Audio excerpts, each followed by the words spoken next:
Hello and welcome back to this episode of the Law of Relevancy podcast. We're super excited today to be joined by Jill Witecki, the Director of Communications and Marketing at the Tampa Theatre. Or is it Director of Marketing and Community Relations? Marketing and Community Relations. Sorry about that, That's Jill. okay. My name is Cord Zoen, and I am the CEO of Bake More Pies, a full-service marketing and advertising firm located here in Tampa. Also, Tampa Theatre. Been here since 1926. We're coming up on 95 years. Wow, that's amazing. Well, thank you for joining us today. We're excited delighted to talk to be with here. You. Yeah, so you've got a really interesting background, and I think it really you've been at the Tampa Theatre for 9 years now. It'll be 9 years in October. But your road to get here wasn't a straight line. Is it ever for anybody? Well, tell us a little bit about that, because I think it's almost like you have like these doctorates in life, and experience that led you to this role. Well, yes, I guess you can say that if you go back to a third grade Jill, you should have been able to predict where I would have ended up.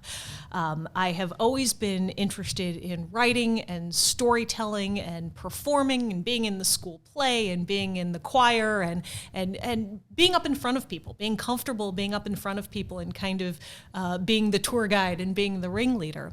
And so when I went to college, I went back to Missouri, where I grew up, to go to the University of Missouri and study journalism. Before it was in the SEC. Was it?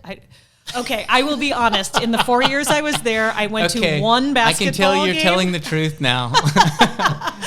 I went to one basketball game because I had to cover it for the paper. Gotcha. I am not a sports person. I admire those who are dedicated to the craft. Right. But no, I went for journalism. And in the journalism school, they encouraged us to have a minor, to develop some minor outside the school. So I had all these classmates who were going into business minors or into public affairs or into political science. I went to the theater school, and I started taking theater classes to create this minor and realized pretty quickly that with just a few more classes, I could turn it into a double major. And so that was my goal, and I apologize to my parents for this day because I'm sure they were looking at it going, what is she going to do with majors in theater and journalism? And that was what kind of started this trajectory. So even though I was getting the theater major, though, I was always convinced that was going to be a hobby, that I would do community theater shows and, have fun with that, maybe adjunct teach or something. But my career was going to be journalism. I wanted to be a writer. And specifically, as I went through school, I learned that the kind of stories that I really enjoyed telling were those feel-good stories. I wanted to tell success stories. I wanted to tell stories of people in the community doing really good things and really finding interesting ways to connect with each other. I was never drawn towards the cops and courts beat. I never wanted to, be the reporter that was chasing down the grieving mother with a tape recorder. Golly, And there are people who do and who are really good at it, but it just wasn't where my heart was. So actually, in college, I was writing movie reviews for the magazine there in town, and I had these big dreams of writing for Entertainment Weekly or Premiere, which doesn't even exist anymore, or one of these big entertainment magazines. So coming out of college, I moved back to Tampa to live at home and find my first job. And I was sending resumes all over the country to all of these big newspapers and magazines that still had film reviewers working on staff. And as I was doing that, I got a really good piece of advice from somebody. And it's something that has stuck with me and that I have shared with countless people, young professionals ever since. They suggested that I call Bob Ross. Now, if I don't know how long you've been in Tampa, if you know who Bob Ross is. I moved here in 2001. Okay, he may have had moved on by then. But Bob Ross was the movie critic at the Tampa Tribune. Okay. And I had read his column for years, and to me, he was a celebrity. I mean, he was doing exactly what it is I wanted to do. And a friend of mine said, well, why don't you call him? I said, you can't call Bob Ross. That's like, you can't call up, your favorite celebrity. And they said, sure you can. His number's at the bottom of the column. In fact, why not? Why shouldn't you? Why wouldn't you call I him? was terrified. That just seemed so completely out of the bounds of like what you do. And here I was, a 19-year-old kid, And I did. I picked up the phone. And that's the piece of advice, is just pick up the phone. And I called Bob Ross, and I told him who I was and why I was calling, and that I was really interested in learning more about how he got his job. Yeah. And he said, well, I'll tell you, for one thing, you can't have my job because I'm not done with it. Yeah. But over the course of that conversation, he offered to read some of what I'd written and give me some pointers and give me some feedback. And then, talk to me a little bit more about how the newspaper was structured at the Tampa Tribune and, where some openings might be to kind of get my foot in the door and climb the ladder. And at the close of the conversation, he said, they're looking for a news clerk up into the bureau offices. Yeah. If you want, I'll connect you with the editor. And he did, and I applied, and that was my first job out of college, was a news clerk for the Tampa Tribune. And to this day, Bob Ross and I have remained friends, and he's come and done stuff for us at Tampa Theatre, and all based on just picking up the phone. Sure. So I was at the Tribune for about 5 years. Soon after I started working there, a hiring freeze went into effect, and this was, with the benefit of hindsight, you could see where this was kind of. What year was this? This would have been, I was there from 99 to 04. Okay. So the World Wide Web was just pretty new. When I started at the Tribune, we had one computer in our bureau office that was hooked to the internet. Oh my goodness. And a dot matrix printer. Like, that was our connection to the outside world, was this one workstation that we all had to share. So it was, we were still catching up with technology. But it was also, if you plot kind of the trajectory of what eventually happened to the Tampa Tribune, that kind of 99, 2000, early 2000s was starting to see that things were going to be changing pretty drastically around there. That was right around the time that convergence was happening. Yep. And the Tribune and Channel 8 were kind of merging. A lot of media convergence. A lot of sharing of resources. A little bit of friction as that was going on, but it was also right around that time that that a major hiring freeze went into effect at the Tribune, and what that essentially meant, for me anyway, is that clear path of ascension and being able to climb the ladder was going to be a little bit more difficult because they weren't filling some of these positions, or at least different, very different.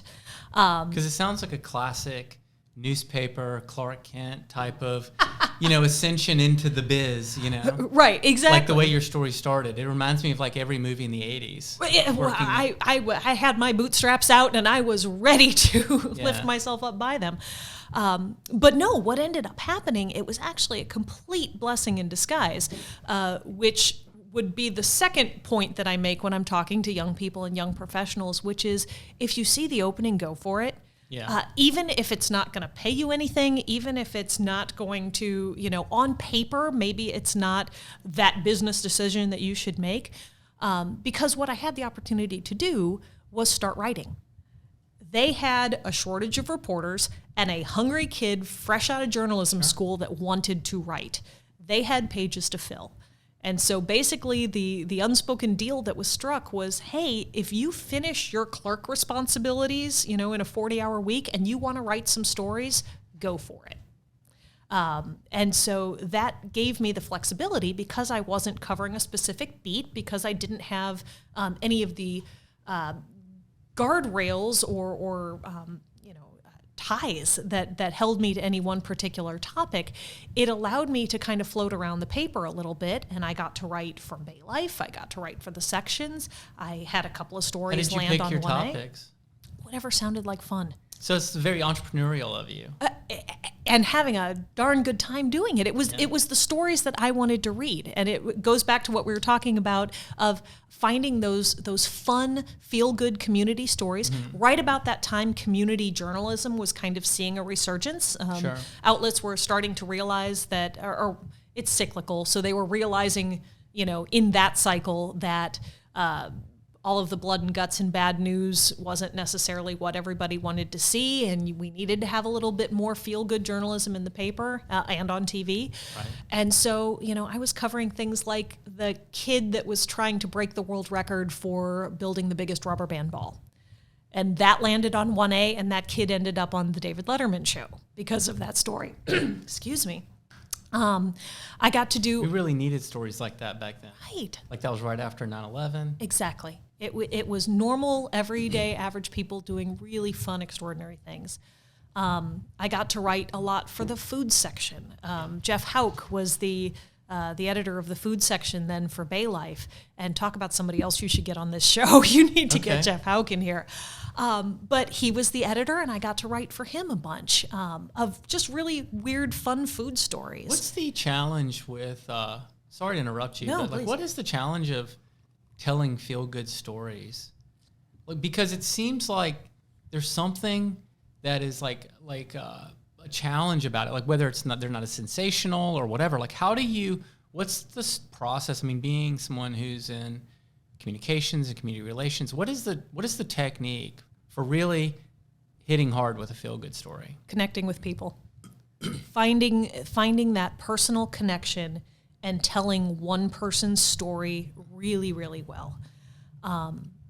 I think it's a little bit easier when you're a reporter because you can see those stories, and you can sometimes see the things that maybe even the people can't see in themselves. Maybe they don't know why it's newsworthy. I'm just doing what I do. But it's a story that bears telling. When you get to the point that you're in marketing and communications for an organization, the skill set is the same of finding those amazing stories, finding those interesting people within your organization that maybe have a little bit different take, and you can use them to illustrate a bigger point. But that's journalism 101 from day one of J School. Is you find the person, you use them to illustrate the topic, you bring in the metrics if you need to, and then you bring it back to that one person. And that story structure works just the same in telling good stories, and telling good stories about your organization is finding the human connection in it.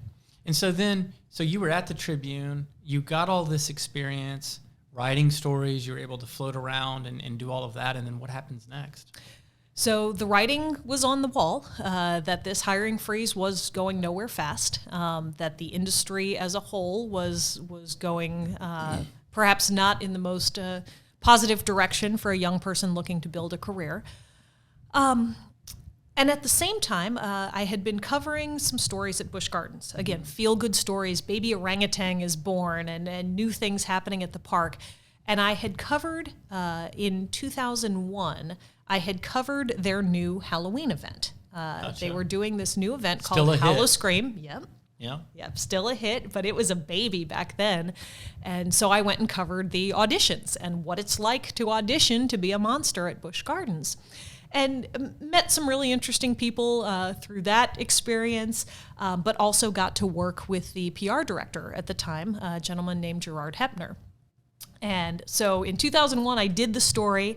And then a couple of years later, my schedule worked out in such a way that I thought, you know what, I'm going to go audition for Hallow Scream. Like, it's an evening and weekend job. It's something I could do on top of what I'm doing at the Tribune. So what were you going in for? Like, I'm going to be a zombie? I didn't know, because it was, the way the auditions were run is it was 10 people at a time in an auditorium, and they were just looking for improvisational skills. Okay, improv. They were like, dig a grave, and you're running back and forth across the floor, and now while you're digging the grave, it's pitch black. And so you had to change your how you were moving to represent, you couldn't forget to dig the grave, but now it's pitch black. Okay, now you're digging a grave, it's pitch black, and you're turning into a werewolf.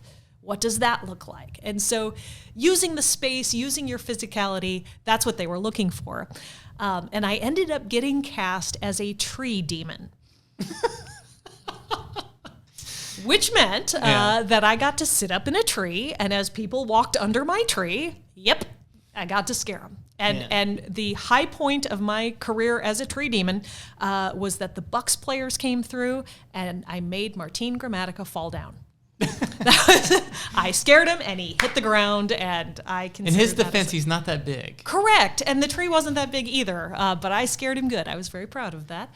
But it was such a fun experience. Yeah. The park was such a neat place to work. The people there were so full of passion for what they did. And I had a little bit of insider knowledge, if you will, in that I knew that the park was owned by Anheuser-Busch, and I grew up in St. Louis. There you go. So I knew what kind of reputation the company had, what an amazing place it was to work. Those are the golden days. Oh, and how much ownership the employees really felt. I mean, people were really proud to work for Anheuser-Busch and for Busch Gardens. And just working there for a few weeks during the Halloween season, you were meeting people that had been working at this park for 30, 40 years and had no plans of leaving anytime soon. And that says something about an organization. So, we kind of saw where things were going at the Tribune. I was having a blast as a news clerk, but there were no real signs that I was going to be able to move out of that role anytime soon. Here was this fun, amazing theme park that I had been writing stories for. And so, what's the first piece of advice? Pick up the phone. Right. So I picked up the phone and I called Gerard, who I had worked on the stories with, and said, "Hey, Gerard, I know this is kind of out of left field, but do you ever do any hiring for your PR team? Is there ever an opening on the PR team?" Yeah. And his answer was, "Not often. Why don't you come in and meet with me?" And so I went over to the park one afternoon and sat for hours and chatted with him. And it was so wonderful of him to give me that time.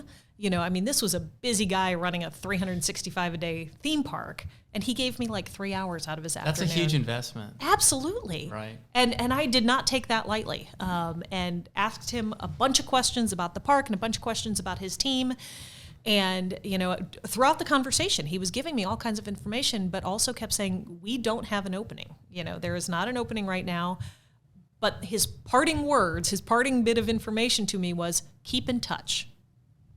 And leaving that day, I was, all of the emotions highlighted by, how do I do that? Like, how do I keep in touch with this person who is very busy and has given me so much of his time? How do I do that without seeming like a stalker? You can just be relevant. Just share some relevant information. That's funny, because that's what I did. That's exactly what I did. Yeah. Because we had talked about all kinds of things during that conversation and found a shared love of books, a shared love of magic, and being amateur magicians and performing. And so every time I saw a story... Did you bring any magic tricks today? I didn't. Oh, I haven't done any in so long. Right, okay, It was when I was a kid. Sorry. But you found out all about him. Absolutely. We were talking about him and what he enjoys, what he's passionate about. And so every time I saw a story that related to any of that, I would send it to him and say, "Hey, did you see this in the paper?" Or, "Hey, I saw the story in the paper about Busch Gardens today. That's really cool. I'll have to come out this weekend and check it out." And we kept in touch. You did exactly the right thing. I mean, being somebody who actually hires people, like, I love that. Like, if I meet somebody along the way, and this whole office is full of people that I've met years ago. Not everyone. Some people, it wasn't part of the hiring process. But if someone's I'm impressed by, or I think is interesting, and then they do a good job of, like, putting themselves out there, like, I have a feeling that they're going to do that once they're here. And it's that kind of leadership and that kind of an entrepreneurial spirit that I'm looking to hire. And so, like, I think it's great advice for people. That's every group of college students, high school students, young professionals I talk to. I talk about that in terms of that's what real networking is. Yeah, it's real networking is not going to a happy hour and seeing how many business cards you can pass out in an That's hour. the worst kind of networking. Oh my gosh. And nothing is worse than getting that phone call then 3 years later from somebody who says, "Don't you remember I met you at this event and I gave you my card?" Yeah. No, I don't remember that. But I remember the people that said, "Hey, let's go get a cup of coffee and just talk." And every time I talk to one of those groups, that's my parting words to them too, is keep in touch. After I've told them this story, I tell them to keep in touch, and I can count on one hand the number of people who actually have. Yeah. And But that's a good but the advice you gave of, like, how did you do it, that technique, is so easy, and it's so brilliant, and it's so effective. All you have to do is download what that person's interested in, whether it's something to do with their work or their family or their career or whatever, or just like what they like to do, their hobbies. And then if you see something, just thought you might like this. Yeah. Hope you're doing well. And be genuine with it. Right. Be genuine with it, because I think more than anything in this industry, people can smell disingenuity, if you're a disingenuous person, or if you're just going through the motions and reading from a script, they can see that a mile away. Yeah.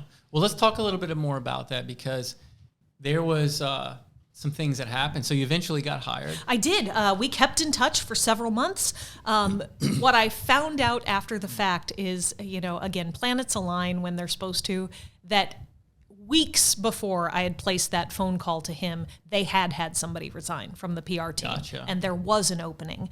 They just weren't ready to move forward with it yet. Mm-hmm. And so over the course of the next several months, they did post the position. They brought me in for an interview, and I was in over my head. I mean, you've heard the story. I had no training in PR. I had no training in marketing. And here I was going out for a PR position with a major theme park, a major organization. And I just count my lucky stars every day that they saw in me a storyteller and somebody who was going to work tirelessly to share that story. Gerard really did like that I came from the journalism background and knew what the reporters were looking for, knew what good storytelling looked like. Yeah. So I did get the job, and I ended up being there for almost 9 years, all total. And one of my first roles, actually, after I got there, was becoming project manager for Hallow Scream. That's awesome. So you got to tell people to dig graves. I got to tell people to dig graves. I got to lead the marketing efforts about those graves and their digging. I got to travel and be a spokesperson for the event in costume.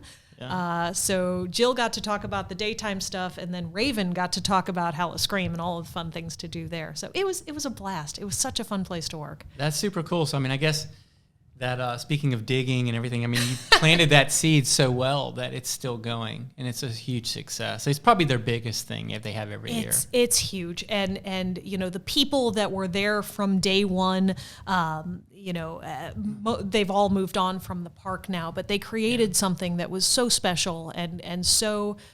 I won't say so different, because obviously Universal Studios does something very similar, but just did it in such a neat way and incorporated the park in such a neat way. And, even to this day, after all the changes in the park and the ownership of the park and how all of that's run, what hasn't changed is the passion of the people that is still there to just create this amazing experience for the people who come through the gate. Yeah, 100%. I've always loved going to Busch Gardens, and you can tell the people that work there really do truly love it. I mean, what kind of a job, what other jobs are out there where you get to like have so much fun, and be around such cool things? We had our corporate VP of marketing for a long time used to say, and he was right, that, we work for the theme park division of a beer company. We need to have fun with that. Yeah, exactly. Don't take yourself too seriously. Yeah. So let's talk a little bit about that. So it wasn't long after you were there that there was a tragic event, and so you, even though you didn't have formal educational training in crisis communications, I mean, you were really thrown in the fire. There were some small fires leading up to that. When you run a 365-day-a-year operation, things are going to happen.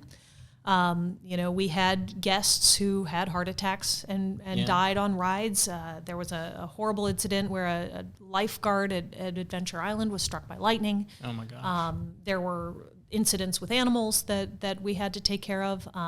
But those were all minor compared to what you're alluding to, which is, over the course of the time that I was there, the parks started to kind of merge. Busch Gardens and SeaWorld had always been jointly owned, but in the time that I was there, we came together under a corporate office in Orlando. Mm-hmm. Previous to that, we had kind of been reporting to the corporate beer office in St. Louis, but as Anheuser-Busch was sold, and then as the theme parks were spun off from the beer company, a corporate office in Orlando was formed to run the theme parks. And I happened to be at that corporate office in Orlando the day that the whale killed its trainer at SeaWorld. Temecula, is that correct? Tillicum. Tillicum. Yeah, that was tragic. That was an enormous creature. And an enormous tragedy. Yeah. The Dawn, the trainer that was involved, had worked through those whales for years and talk about passion. That was her passion, was working with those animals. Yeah, well, I think that comes right back around, and we're probably going to circle back a couple times today, but like you talk about telling good stories. So, many episodes ago, we did have one of the people that came after you talk about how they were able to help change the story of the public perception of SeaWorld during, the time after that. Mm-hmm. But like, tell us, like, what is it about? One of the ways you guys kind of dug your way out of that hole and that tragedy was telling good stories, right? Yeah. And I'm assuming you were part of the leadership that helped come up with that strategy. Yes, and that was a strategy that, it starts on day one, but obviously what's going on day one when you have a situation like that and what's going on day 361 are two very different things. So day one of that and of any crisis situation is trying to get accurate information out. I like where we're headed here. So like, I would love to hear how, like, what is it like being in that situation where it doesn't have to be that particular tragedy, obviously, but like you're in crisis, you're part of your job is crisis communications, and something major happens. Yeah. So what is the process of dealing with that? Okay, I'm going to say something. I promised you before we went on air that I wasn't going to say anything controversial, but I'm going to say something that some people could read as controversial, which is I enjoy crisis. Okay. Not because I'm some sadist who likes to, see bad things happen, but because there is a very focusing power in a crisis. When you're part of an organization that has a million things going on all the time, there's always something new. There's always something you're a busy person when you're doing a job like this. A crisis happens and all of that falls away. Your priorities become super clear. Super clear. Nothing else matters for today, tomorrow, probably the next day. It's all going to be there when you get back. Yeah. You are focused on this one thing. And it's very gratifying to be part of the team that is working in that focused sphere and realizing that it is you and this group of people that stand between what just happened and getting to the other side of it somehow with some degree of success. I've talked before to people about the Rhino PR scan, that in order to be successful in communications and to be a good PR person for your organization, there are going to be barbs, there are going to be arrows, and part of your job, or part of my job, I feel like, is to be that kind of shield between all of those things that are being thrown and the organization that I'm trying to protect. So it's because that organization takes care of a lot of families behind you. Exactly. And so it's usually not just one person, and it's usually a team of people, but feeling like that's part of your job is to be the protective barrier and to absorb some of that shock, and keep it from passing on to the people down the line. In this case, it was day one of that particular incident was trying to get the accurate story out. And unfortunately, we live in this 24-hour news cycle world now where the first person to show up on camera is assumed to be right. And in our case, in that situation, the first person that showed up on camera was an Orange County sheriff's deputy. And the information that he shared wasn't exactly accurate. It was bits and pieces of what he had seen and heard from other people, but he hadn't actually been at the scene. So he happened to be the first one that got on camera. And then hours later, an hour later, the park finally had enough information to, because of course that's step one, is figure out what the hell just happened. Right. So get the facts. Right. Get the facts, put them in a format that we can then deliver them to the media. And as soon as we did that, it was immediately immediately suspected that we were trying to cover up the real story, because what we were saying was different than what this police officer had said. And so that was frustrating, obviously for the communications team, for the park leadership, for the families of the people involved. It was frustrating that not only was it this challenge of getting the real information out, but it was combating all the misinformation that was spreading faster, than sometimes you can get your arms around it. So, that was part of that day one challenge. Getting onto social media and seeing, people can be really cruel, and you see the worst in people in situations like that. Of some of the things that were popping up on Facebook, some of the concentrated efforts from people who wish that whales were never in facilities like SeaWorld, coming forward with some really just awful, gruesome messaging that they were showering the social media. Yeah, they looked at it as an opportunity. And they took advantage of it. And it was a little bit shocking to see how quickly they were able to do that. And then trying to shoot all that down. We had always had kind of an open social media policy that we let negative comments stand. I mean, if it's a valid criticism, we weren't necessarily going to yank it down off the website. And I still adhere to that negative reviews are still reviews, and it's still our opportunity to do better.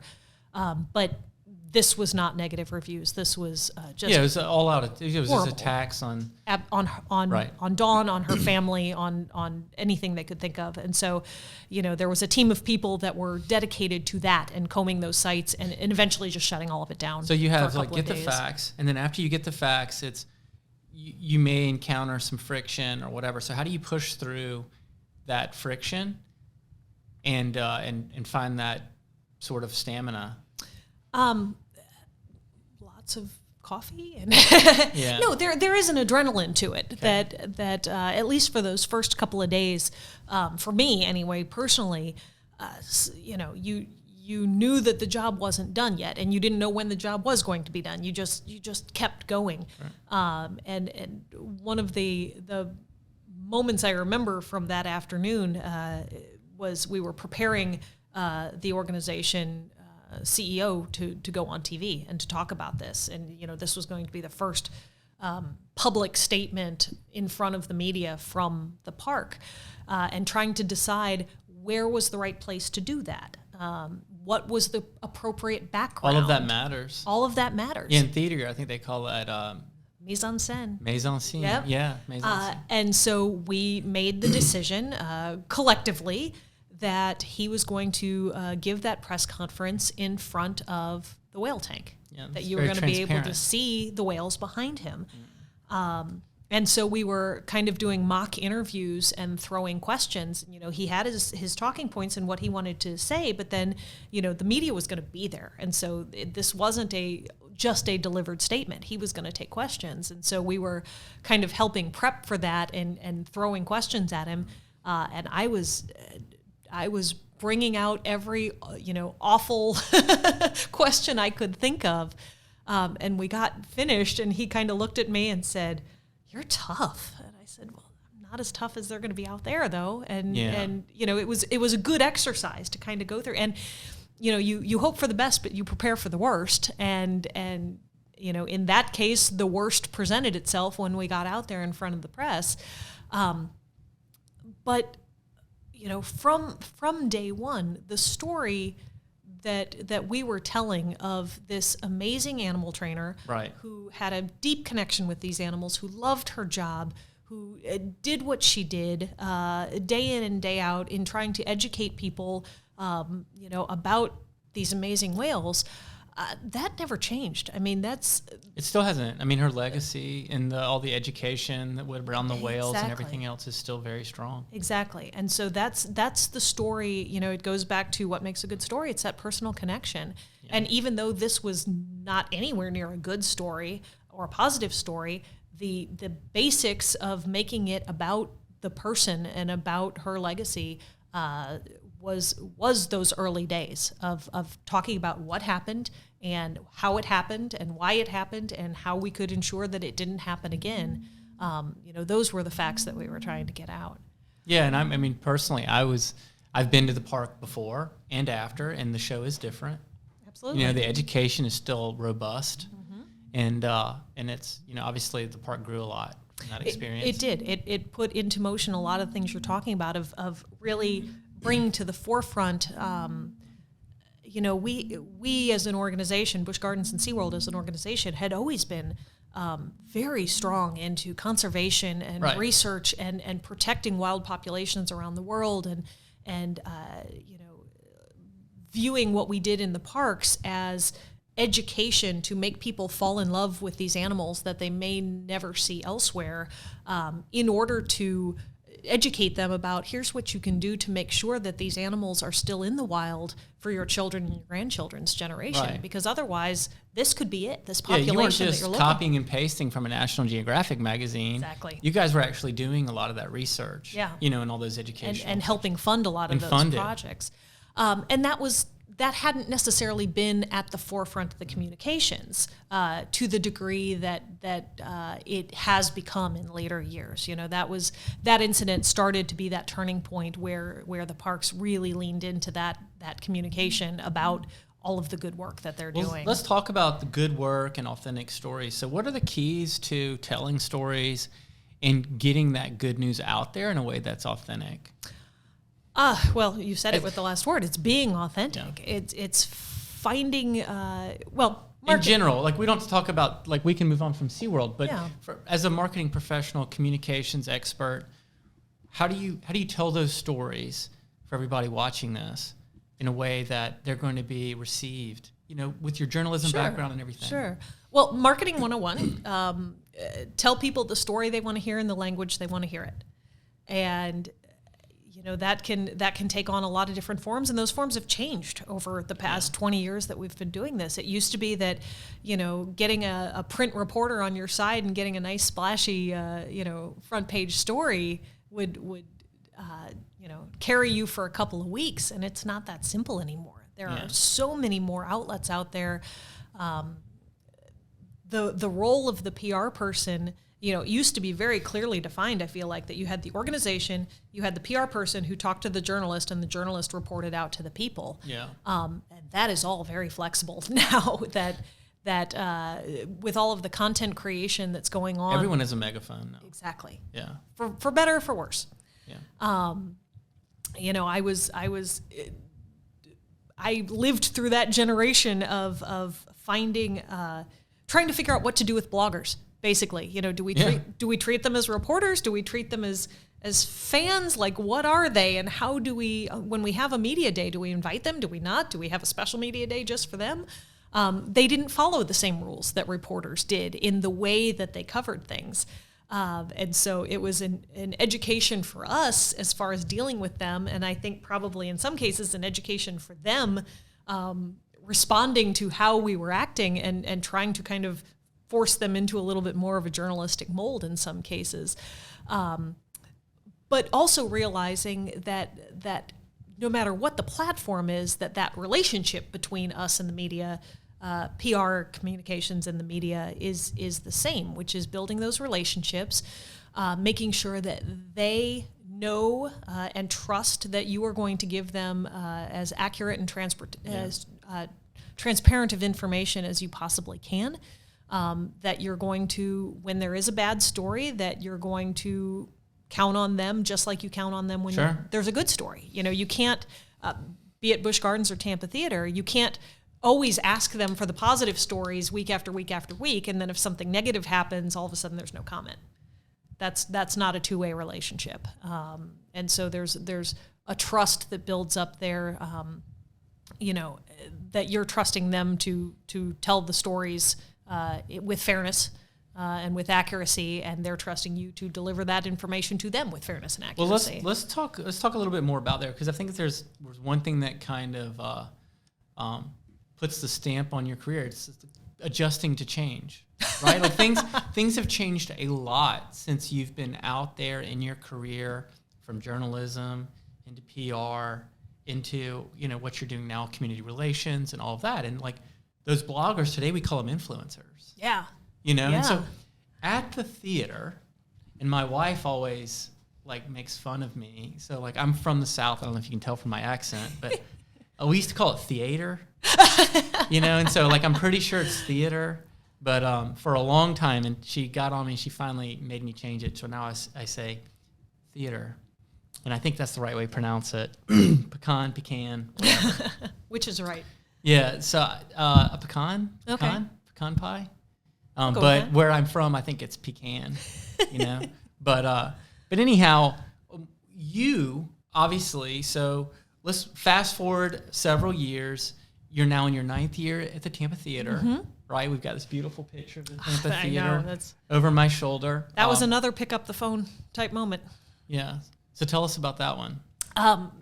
I'd been with Busch for 9 years, and it was an amazing place to work, but we had been through 3 owners in 3 years, basically. Things were changing a lot, and it was changing the way that I had to do my job in some ways that weren't comfortable for me, that others that came after me certainly were very comfortable with, and you mentioned one of them being on the show earlier, but it was just, it wasn't the way I wanted to do business anymore. The culture was very different. It was. I mean, anytime you go through a major culture change. Absolutely. Mergers, changes in ownership are big changes. Our PR team had gone from 7 people at one point to 3. Right. Things were changing very rapidly in that regard. And I was starting to just kind of get that inkling, you don't ignore the voice in the pit of your stomach that says, this may not be for me anymore. And there were other factors too. That was a literally 24/7 job. I would get phone calls from media at all hours of the day and night. My phone was never more than 2 feet from my head because I had to answer it in the middle of the night. The hours were constant, and it was an all-consuming job, in good ways and bad. Sure. And at the same time, I was getting ready to get married. We knew that we wanted to have kids, and I was looking at my present situation and going, I don't know if I can. That's hard to sustain. Yes. Yeah. This is, in my mind, it was something that I could do successfully for 9 years as a young single person. Yeah. I didn't know that I could be the wife and mom that I wanted to be with that kind of schedule. So all of that was in my head of, what do I do next? What is my next stop? So on LinkedIn, we call that open to network. There's that little ring. Is that a button? Around, there's like how like sometimes in social media you can like change your profile picture. There's like this little, that's just the way I perceive it is there's this like little treatment, like a wreath that goes around your picture. And it's like changing your employment status to it's complicated. Or something like that, exactly. So now you're open to network. Apparently I was. Your original love has always been the theater. It was. And I had, for several years at that point, been volunteering at Tampa Theatre. I was on their Wine Fest committee. I had gotten to know well their marketing director at the time, whose name was Tara. Yeah. And Tara had been at the theater for more than 20 years. She had joked on multiple occasions that she was never going to leave, that they would take her out of the theater in a box feet first. She was in it. Yeah. And her team was small. It was her and one other person. So it's not like the phone call about, hey, do you ever do any hiring was going to do me any good. But I was volunteering. I was having a good time. I was being involved as much as I could. And all of a sudden one day on Facebook, she posts, it's with mixed emotions that I've decided to go back to New Orleans to be closer to family. Yeah. And I called her that day and said, can I have your job? Yeah. And her exact response was, oh, you'd want it?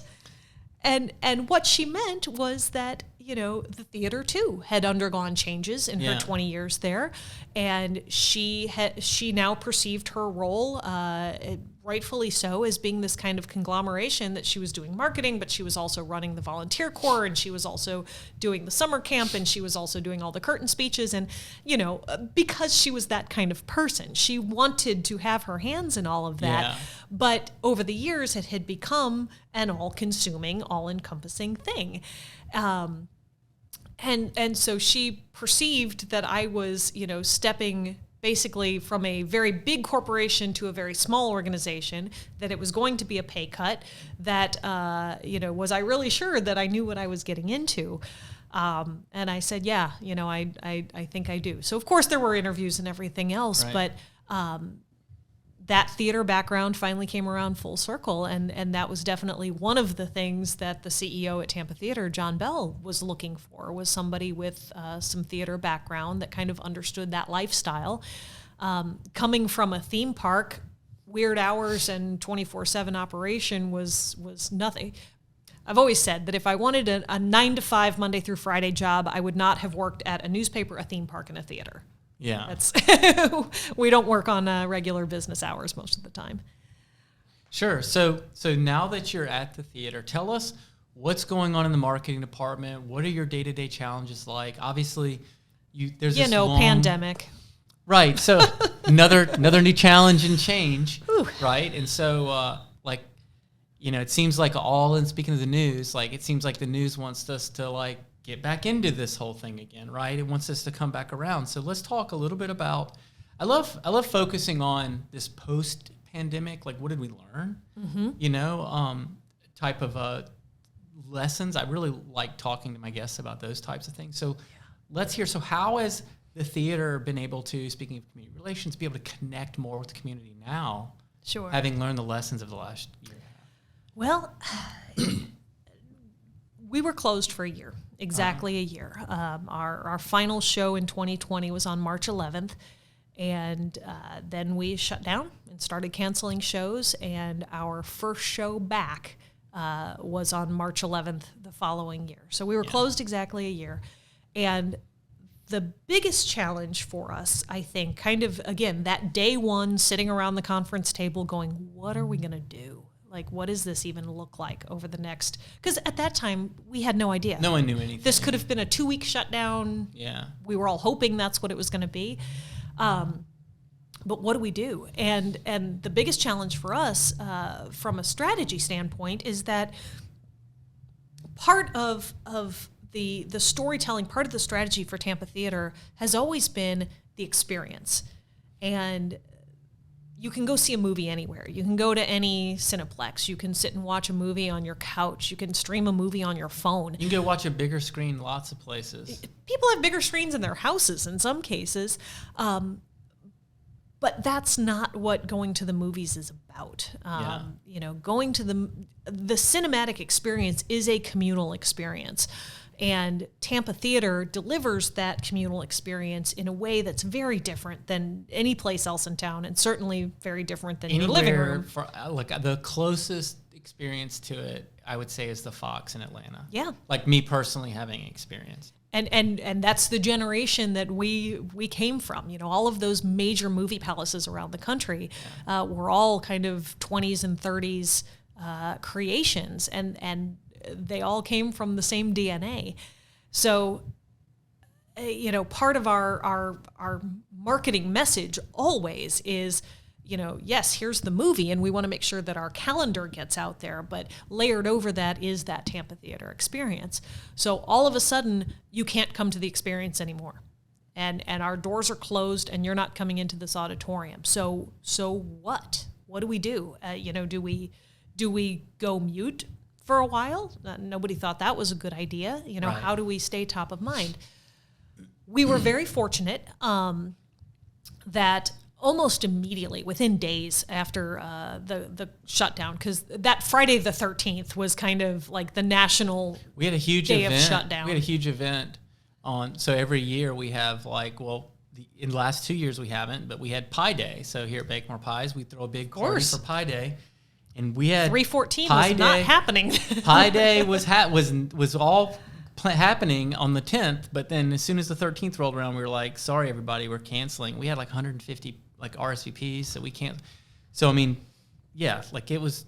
Everybody remembers where they were, right? So we had a sold out show so with Pee Wee Herman that we canceled. Yeah, I'm sure a lot of people know who he is, right? I'm sure there's a lot of tickets sold for Pee Wee Herman. But so you weren't going to go silent. Weren't going to go silent. We knew we had to do something.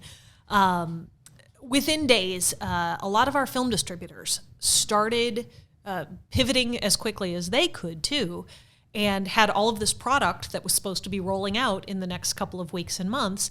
And very quickly, they all, several of them decided that they were going to offer those as virtual premieres, as a streaming opportunity, but that they weren't going to go through the normal streaming channels. They weren't going to be on Netflix. Those deals weren't in place. But they were going to offer them to the art house cinemas like us. Okay. And offer us the opportunity to sell the tickets through our websites, to deliver the streaming opportunities. And then the business end of the decision was very simple. In most cases, it was a 50-50 split with no guarantee. So if we sold 10 tickets, if we sold 100 tickets, we weren't going to lose money. Every ticket sold was making money for us. So work as hard as you can to sell these tickets. It's going to stream somewhere. Mm-hmm. And so use your platform. Right, exactly. And it quickly turned into a movement with art house cinemas across the country of you can still support your local art house cinema by streaming these films through us.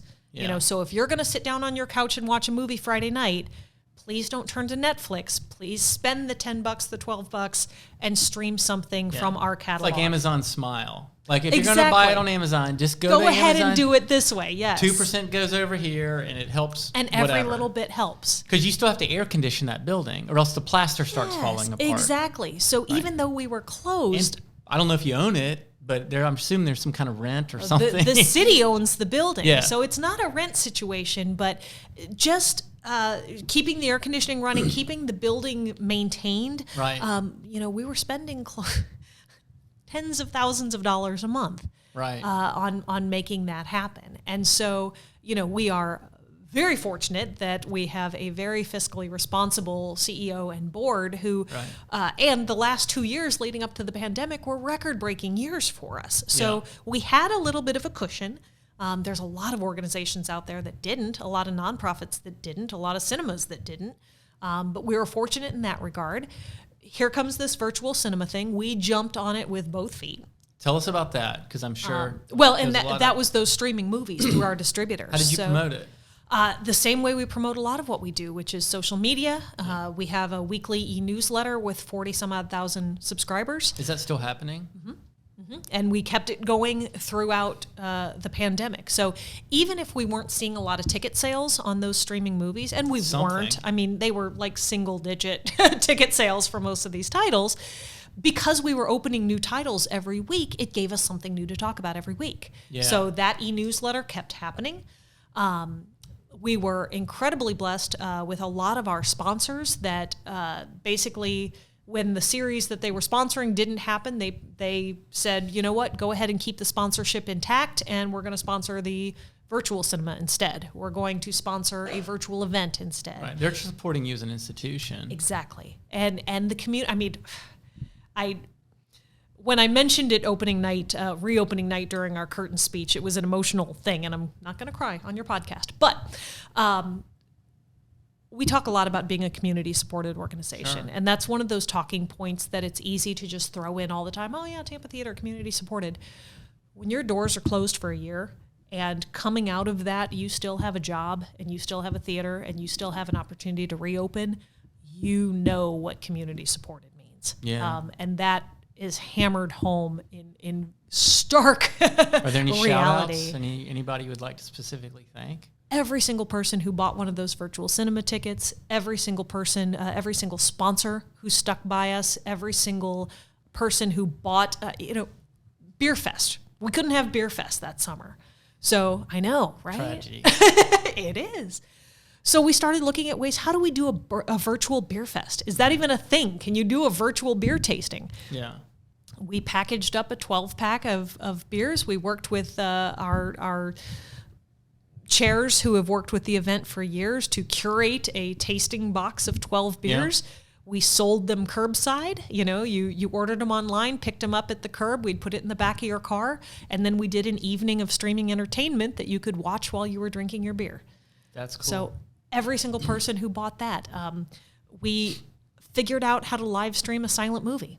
Yeah. Silent films are one of the things that Tampa Theatre does that nobody else really can in our area, because we still have our original Wurlitzer organ. Yeah. We still have an organist who can score and play a silent film. And so, I I saw your studio. You gave me a tour of the studio before we started this. I would be embarrassed for you to see the setup that we had for that first streaming silent film, because it basically amounted to laptops on music stands, like tilted at the right angle to see down into the organ pit when he was playing, and like a webcam duct taped to the rail of the balcony. We can talk.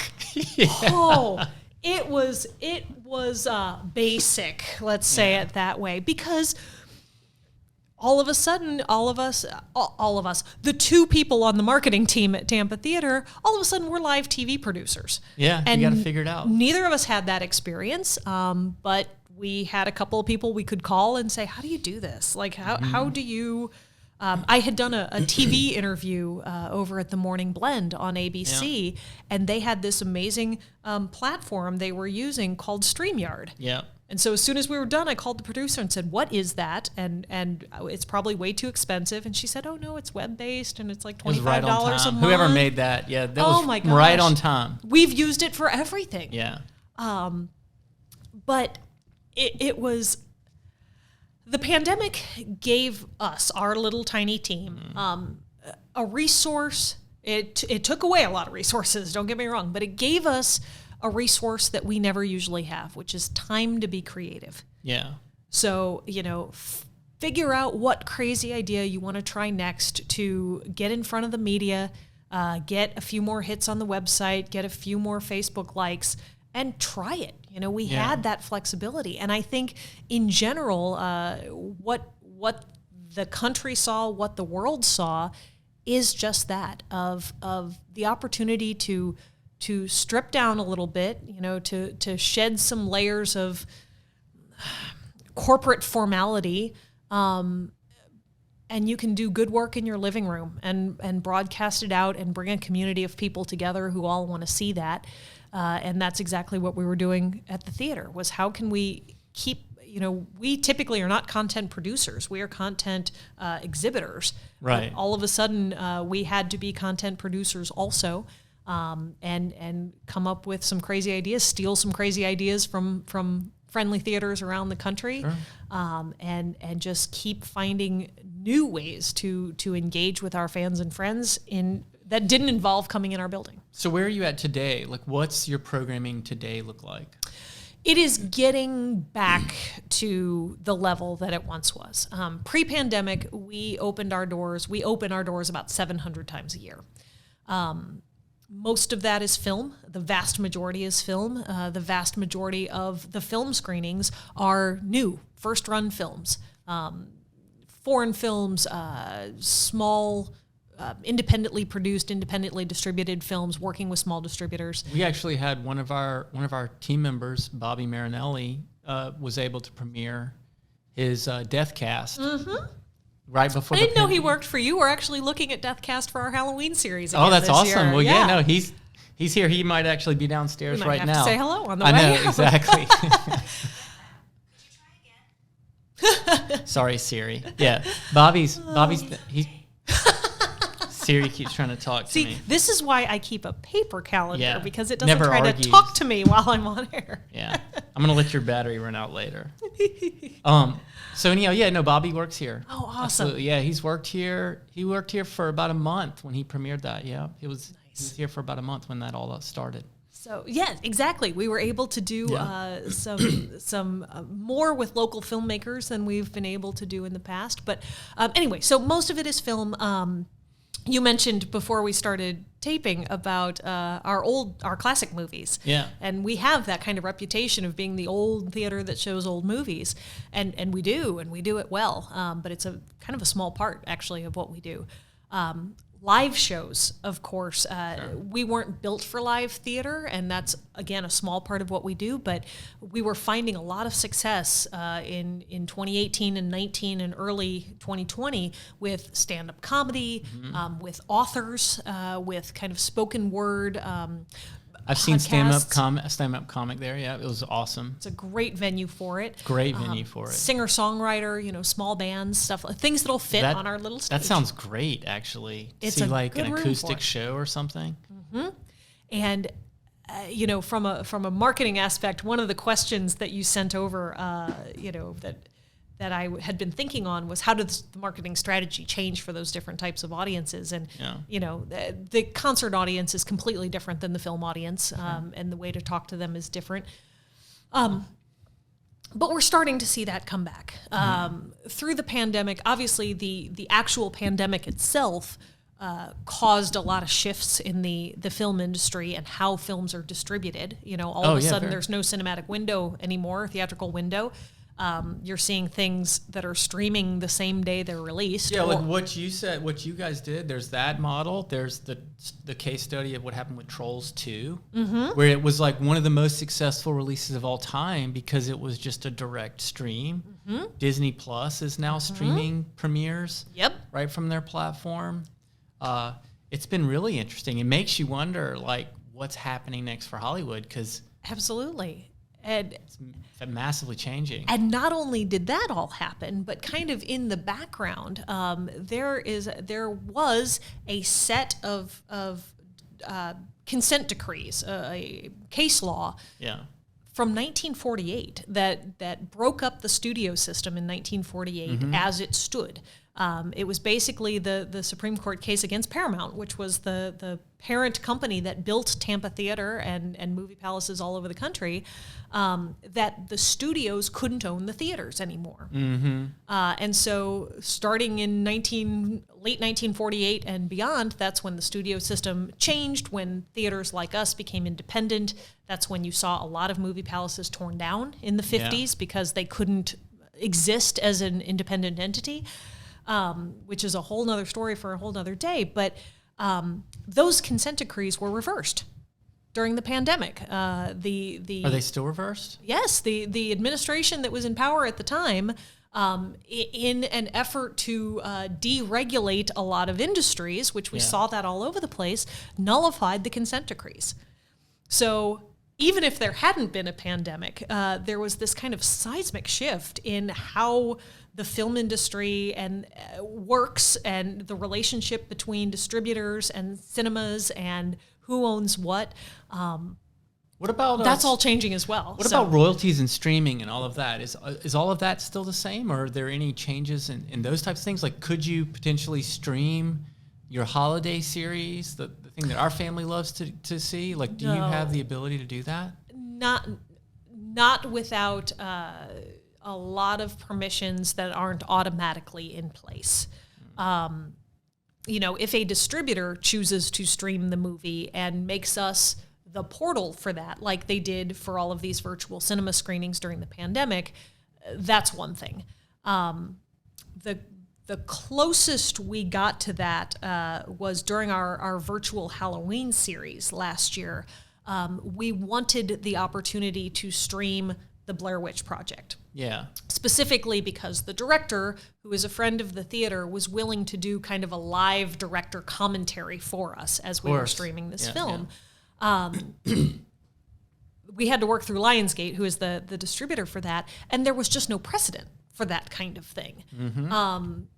And so it was a lot of wrangling and them trying to figure out, can we do this? Can we do it securely in a way that, it doesn't just put the movie out there for anybody who wants to just rip it down. Yeah. And up until like days before the event was supposed to happen, we still didn't have the permission to do it. And it finally came through at the last minute and it worked, and it was a really neat experience. That's cool. But that's, again, we're a portal, we are not a distributor. And so that kind of relationship of where we are in the food chain hasn't changed.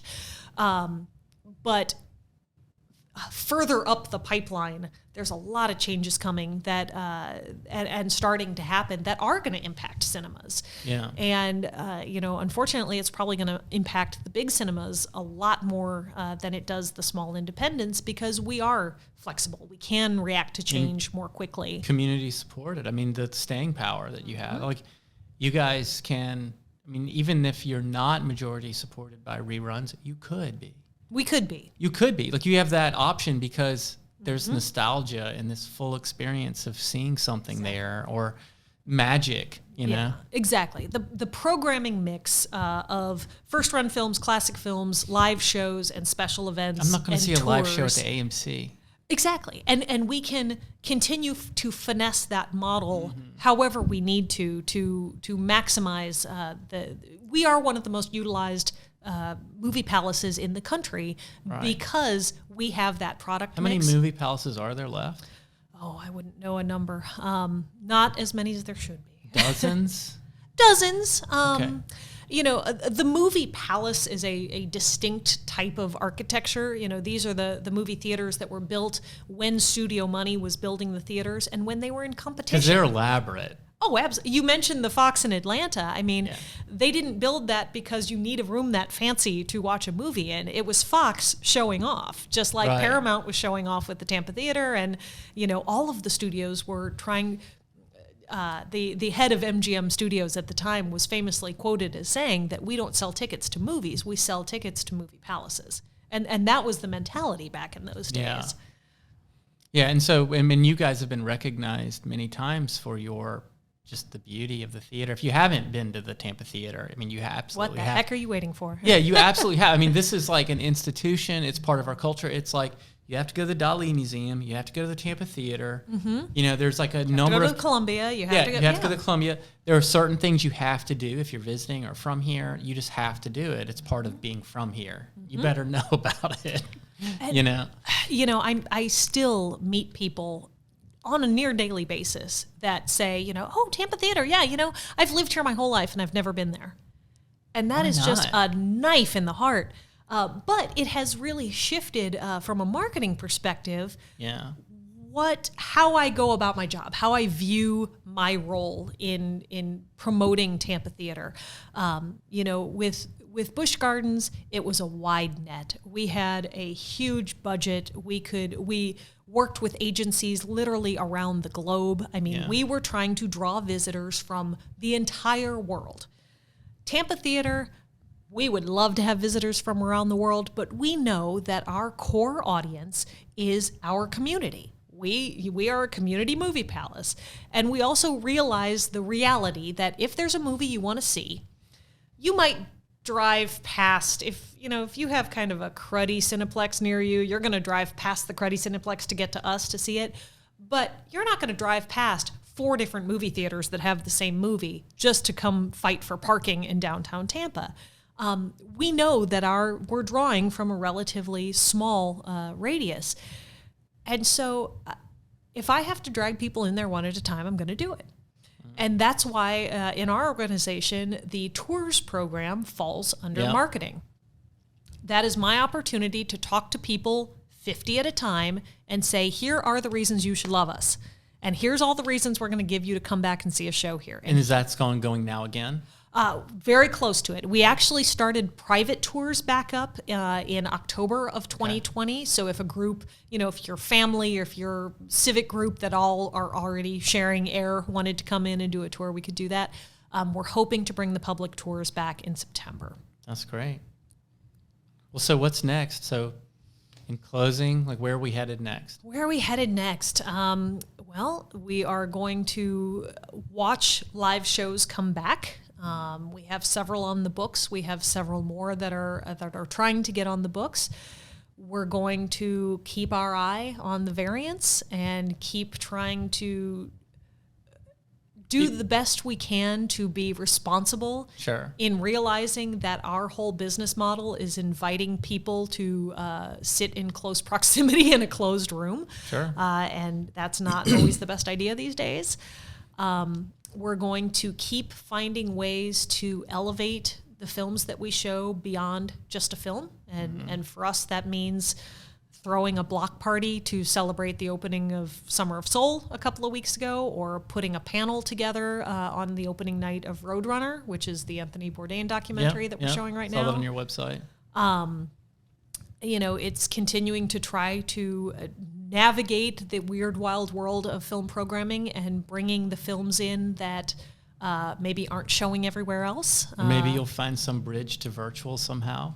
Maybe we are, there are things we learned from the virtual experience that we're certainly not going to let go. Yeah. There are ways to include audiences, in this further push toward inclusivity and diversity and making the experience accessible to people who maybe can't get downtown at every turn.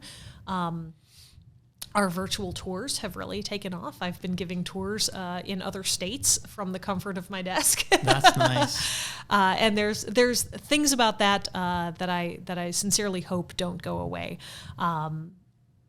But at our heart, we are a 1926 movie palace, and because of that, in some ways, the old ways are the best ways. Right. And we look for new ways to share them. Yeah, well, we're definitely going to respect the roots and where we came from, because really that's what makes, the Tampa Theater so magical, right? And there's really nothing else like it within hundreds and hundreds of miles from here. So, Jill, thank you again so much for coming in and talking to us on the Law of Relevancy podcast. Where can people follow you and follow your thought leadership in the Tampa Theater? I am also a little bit old school. I don't do nearly as much social media as I probably should, but you can always follow what the Tampa Theater is doing, and therefore what I'm doing by extension, at tampatheatre.org, and that is TAMPATHEATRE, because we're old-fashioned like that, .org. .org, right. Not a .com, it's a .org. We are a .org. And you can follow us on the Law of Relevancy podcast anywhere where podcasts are found, as well as our video podcast on our social media and our website. Thank you again for joining us, and we'll see you next time. Thank you again, Jill. Thank you.